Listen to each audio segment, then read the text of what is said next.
Okay, so today I'm going to mount my primary on my mirror cell, and again I'm going to use this 3M 110 mounting tape, and then I wiped off the pads with acetone before I put the tape on, and using little squares of tape here, take the coating off. And then you have to be sure to line up the beams parallel to my opening here. Then I'm going to set my primary down on it, being careful not to move them.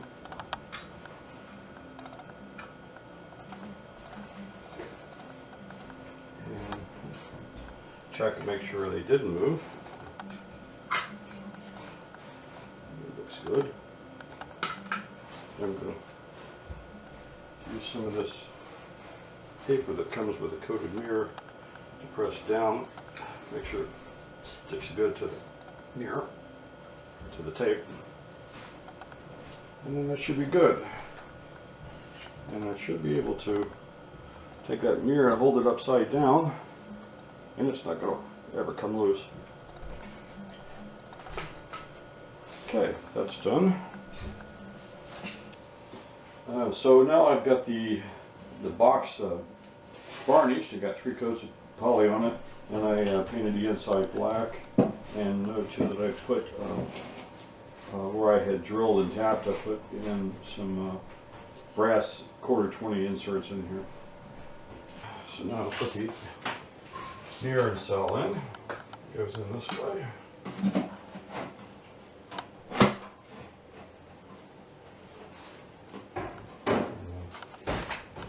Screw it in the back.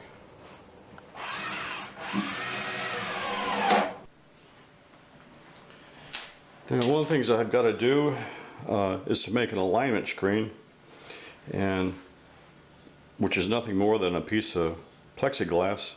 Frosted it by just taking a orbital sander to scuff up the surface, and then I glued a shish kebab stick on it, and it's 1/8 inch stick. And so I drilled an 1/8 inch hole in my secondary mount perpendicular to the surface. So it'll go in here. We'll need that for alignment. Like so. We'll get to that in a second. The other thing is I need to install a baffle. Now, this is the baffle that I knocked out of this tube, but I saved it because it's going to help baffle the inside of the tube, and according to ZMAX, 18 inches up from the focus, the beam width is 2 1/8 inch wide, which is just exactly the cutout hole in this baffle that was originally in here. So I painted it black on the back side, so I'm going to just reinstall it. I had to cut out a little notch for the adjusting rod to go through, but I'm going to install that right behind the opening here. Pretty easy to do, I think. Just stick it right in there, like so. The other thing I'm going to need to do is to put a little baffle on the end of this, and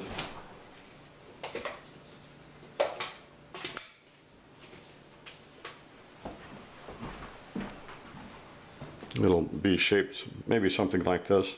With double-sided tape, I'll stick that right down so that it matches up with the hole, so I can stick my alignment screen in.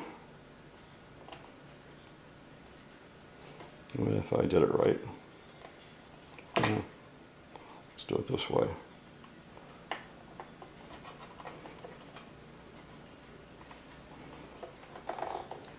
Like so.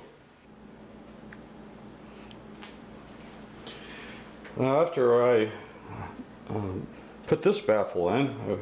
Looking at the tube, I found that I made my upper baffle here way too big, so I ended up cutting it back and about that shape, just so that there's no light.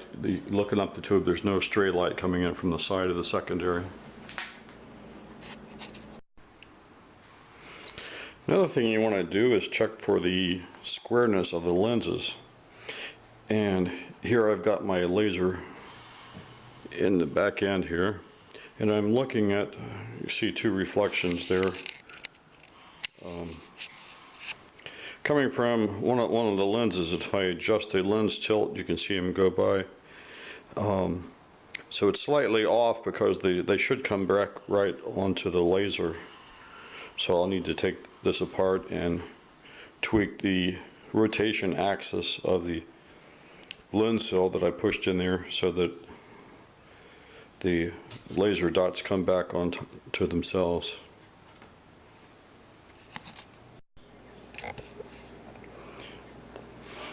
Okay, so I'm going to do some alignment today on the Chief, and I don't have the mount made for it yet. It's winter time. I'm not going to work outside to make a mount yet, but I can line it up, at least get started on it.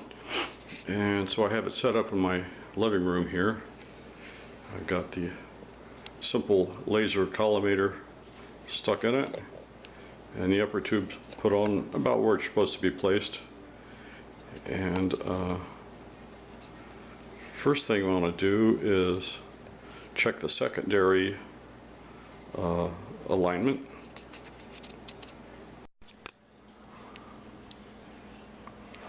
Okay, so now I adjusted the secondary, and look at my screen. I see it's coming out pretty much along this axis. It's actually not terribly critical. It's more or less to keep the beam away from the sides of the cutout, but it looks pretty good, I'd say. Next I want to see where the beam hits the mirror, and you can see, wow, it's way off to the side. You can see the laser is way off there looking down the tube. Nice thing about the clamshell though is I can loosen it up and I can rotate the OTA and bring the lasers to the center of the mirror, but it doesn't go quite to center, but I can center it. Well, it'll be up and down, and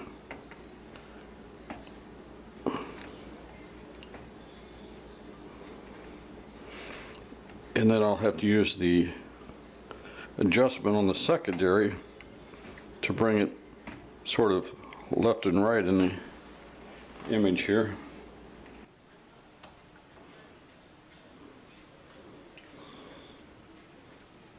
I don't know if you can see that, but I got the laser dot in the center of the mirror. I don't have a center dot, but at f12 it's not terribly critical.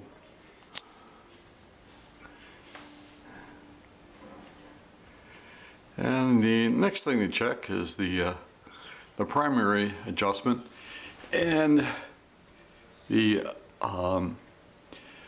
actually pretty close. Where it should be, right at the end of the stick, is 4 inches across,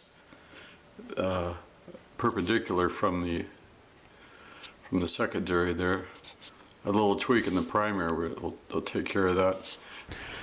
So the next thing I want to do is measure the back focal distance between the last lens surface and the focus. And to do that, I just have the dowel rod that I've marked the distance on, and I can stick it in here and measure where the focuser should be, and I've done that. And then I put a piece of frosted Scotch tape over the end of it so that I can focus it on the moon. And everything's roughly lined up, so that I need to see where it actually focuses, and if it's off, plus or minus, you can adjust it by moving the tube in the clamshell up or down, and that changes the length and it changes the back focal distance. So I want to find out where to set the tube relative to the clamshell holder whenever it's focused on the moon, and then be sure that that distance is the correct backfocal distance. So I don't know if it's going to be very clear tonight, but I'm going to try and catch it on the moon tonight.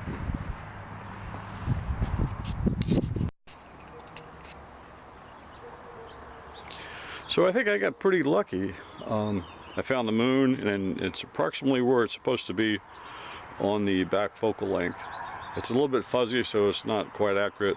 It's fuzzy because I don't have it fully aligned yet. And as I get it better aligned, I need to go back and double check the back focal length and make sure that it's in the right position. Again, if it's too short, I can push the tube back in the clamshell. If it's too long, I could push it up in the clamshell to adjust the back focal length. After I found the right back focal length, put a little marker on my tube so that the next time I assemble it, it'll be in the right position. A little black arrow at the hinge of the clamshell, shown here. So now I'm ready to do some star testing, and I can guarantee you the first look through the Chief is going to look really, really bad, because nothing's lined up.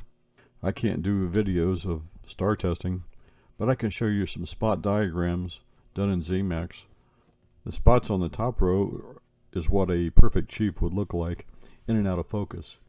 Because the two lenses have the same radius, you can see a slight difference in the focus between the red and the blue, but still it's very well corrected. So the first adjustment you want to do is to tilt the lens groups, using the threaded rod to tilt the lenses, and you'll see a dramatic change in the image. You'll see astigmatism, and as you go in and out of focus, the astigmatism direction will shift 90 degrees. So as you change the tilt by turning the threaded rod, this astigmatism will decrease. The goal is to make the star image perfectly circular as you go inside and outside of focus. Now what you're very likely to see is what's on the third line, and I call it non-orthogonal astigmatism, where the astigmatism's not up and down or left and right, but it's at some angle, and is caused by the lens groups being rotated about the z-axis. Fortunately, the easy solution is to rotate the optical tube in the clamshell. So what you do is make a small angular rotation of the tube, going from the index mark on the tube, and keep in mind that you need to readjust the secondary after you rotate the tube.